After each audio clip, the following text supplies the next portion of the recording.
Our reading this morning deals with the Flower Communion Prayer by Norbert Capek.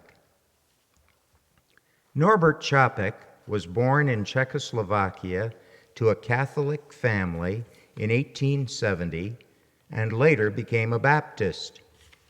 Since Protestantism was very suspect in his region, he came to the United States, where his religious beliefs continued to evolve and where he became a Unitarian, joining our congregation in Orange, New Jersey.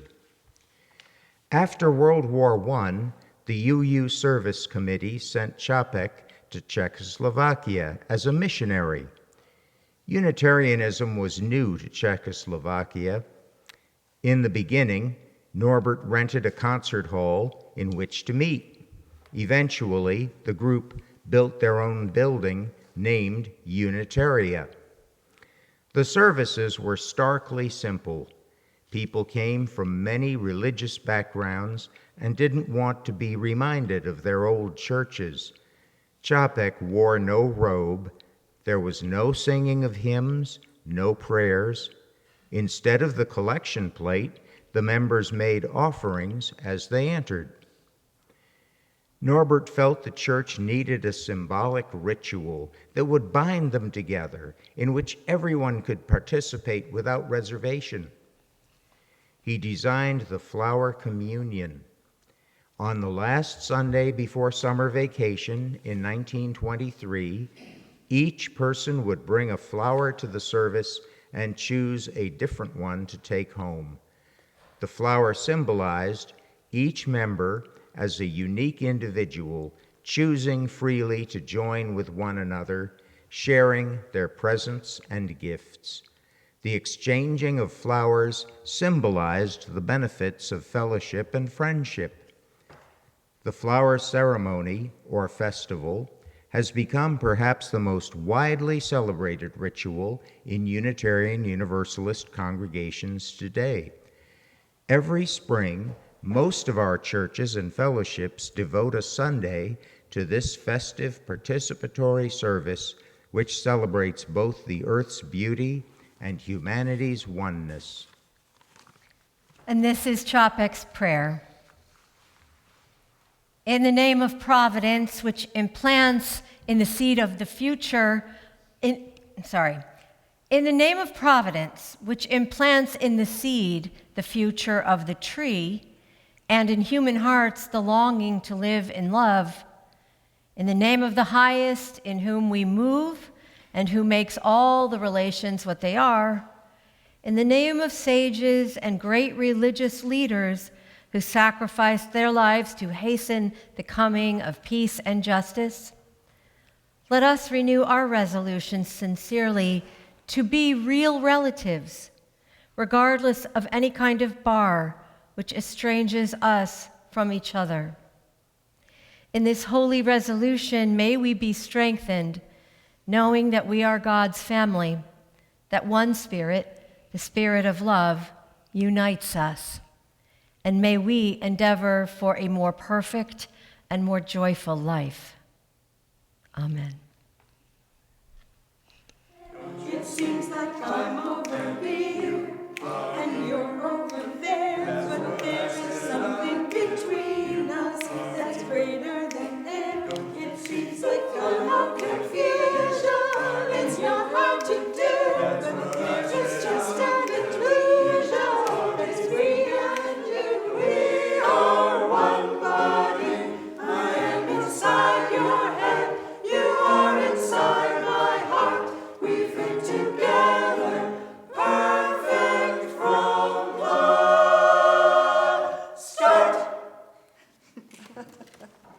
You may be wondering what happened to Norbert Capek, the founder of the Unitarian Church in Prague, which at its flourishing was the largest Unitarian congregation in the world. He was the leader of a liberal intellectual faith community for all ages. So the church itself had 3,200 members, and the School of Religious Science, which was for the children, had 300 or so children enrolled. So this was dangerous times, and he was an evangelist for Unitarian ideas, which were foundationally, of course, about freedom of thought and freedom of conscience. He was also one of the key players in the International Association for Religious Freedom, which had been founded in 1900, again, by the Unitarians. You heard him called a missionary, and yes, there were 6 lay-led Unitarian missions across Czechoslovakia. That's what they called them, missions. I know it's unusual language for us. Capek visited all of those fellowships until the day he was arrested by the Gestapo in 1941.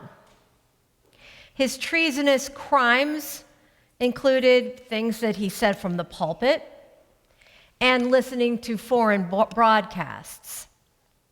He and his daughter were sent to Dachau concentration camp. And then she was put to hard labor, and Capek's name appears among the prisoners' names who were sent on an invalid transport on October 12, 1942, to the infamous Hartheim Castle in Austria, where he was murdered by poison gas.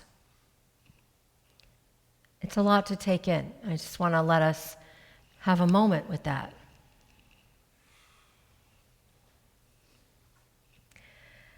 Listen to these words that Capek wrote when he was imprisoned in Dresden.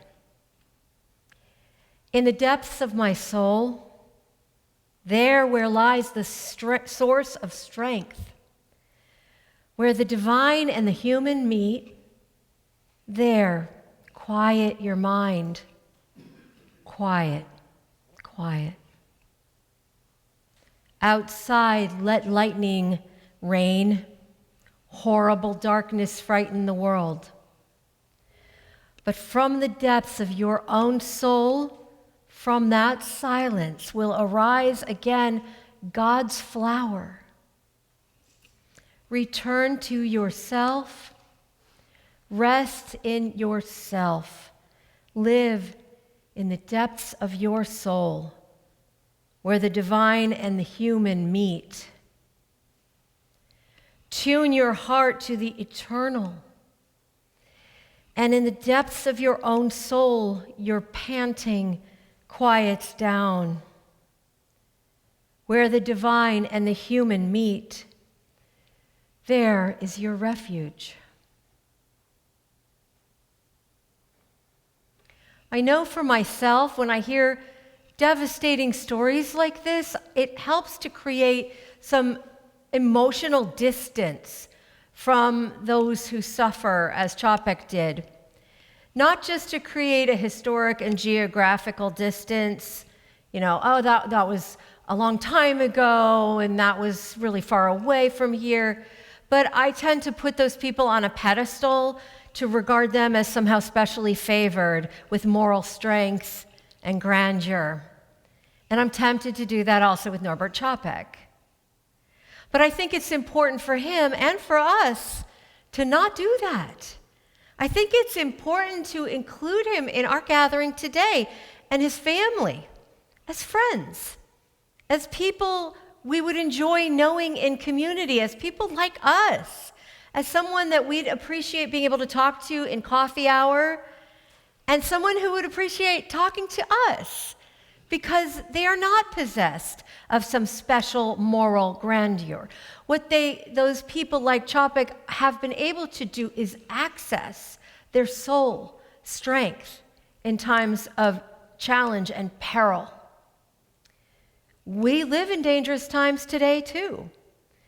I want to remember that it is not just how our lives end that grant us dignity and honor, but how they are lived day to day.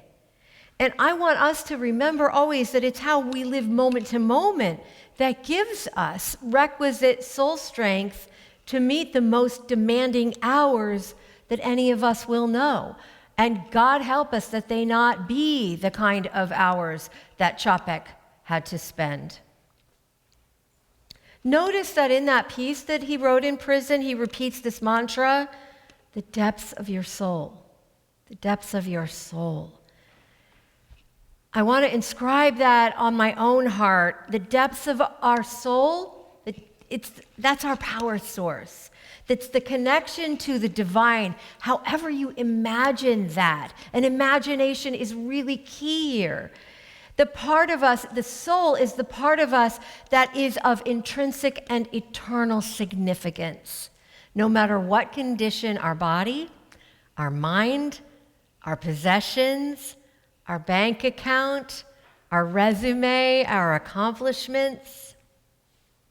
Capek, a relative of yours and mine by virtue of our shared convictions, urges himself and us to return again and again in times of anxiety, sorrow, confusion, and all human struggle, to the soul, to the soul.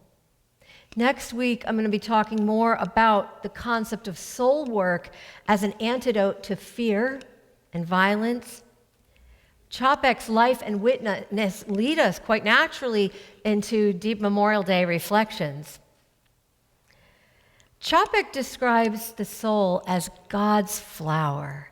I don't know what that means, but it's not necessary to know because, again, the imagination embraces it, and we can just feel the beauty of that.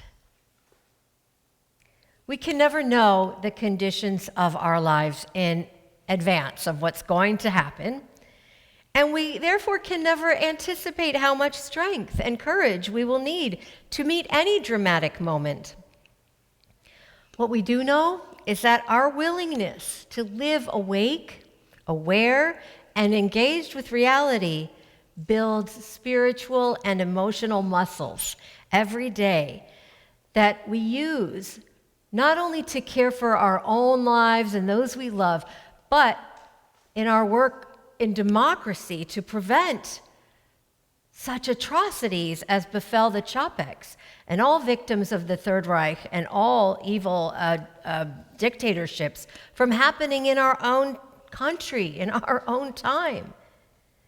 We know that every day and multiple times a day, we are encouraged to fix our attention on ultimately insignificant matters. Junk food for the mind and time. And some of that is fine. Some of that is just fine, understandable, important, and necessary. But like responsible parents who put the Halloween candy away after you see the children kind of turning green around the gills or just becoming totally sugar poisoned, and we realize they've had enough, we have to assure that we ourselves are fed and feed ourselves nourishing elements. Some of those are contemplation of wisdom, the cultivation of reverence, like Trish said, getting your hands in the dirt. And I just think about the fact that those tiny little 3-inch plants today, are going to grow and be this beautiful legacy. We encounter the natural world in ways that creates joy and humility. We immerse ourselves in acts of creating, art, poetry. We play. We spend unscheduled, unprogrammed time with loved ones. These are all ways that we nourish the soul. All of these to help us to strengthen that sense of the eternal that Norbert Capek turned to when he was at life's most terrible moment of crisis. And this is a responsive reading that I believe came from one of the earliest flower ceremonies or communions, and I invite you to read it responsively with me. It's in your order of service. Flowers unfold gently and slowly and gently, bit by bit, in the sunshine. A soul, too, must never be pushed or driven, but unfolds in its own perfect timing to reveal its true wonder and beauty. Our work is to be gardeners of souls wherever we are. Everywhere seeds are beginning to germinate. Let us tend them with the greatest care. They're very tender and delicate. Let us water them with love. This is the very simple ceremony that Norbert Capek devised for his community in Czechoslovakia and that we continue today in Unitarian Universalist congregations all over the world. Simply choose a flower to take with you. The ushers will come around with this basket. Put it somewhere where you can see it. Meditate on its image. And you know, when I went and got some flowers from my garden, and I very intentionally chose ones that were, none of them are perfect. The lilacs are sort of late and they're kind of falling apart. It's just a testament to the beauty and fragility and the fleetingness of life. So fix the image of this flower that you take with you with all of the sentiments expressed here today, in solidarity with all of those past, present, and future who express their love through active engagement with freedom and justice, who live life from the soul. And when that flower fades, please return it to the earth with your blessings and hold that image in your mind to return to when you need reminding of who you are, what you most deeply cherish, and of the depths of your soul.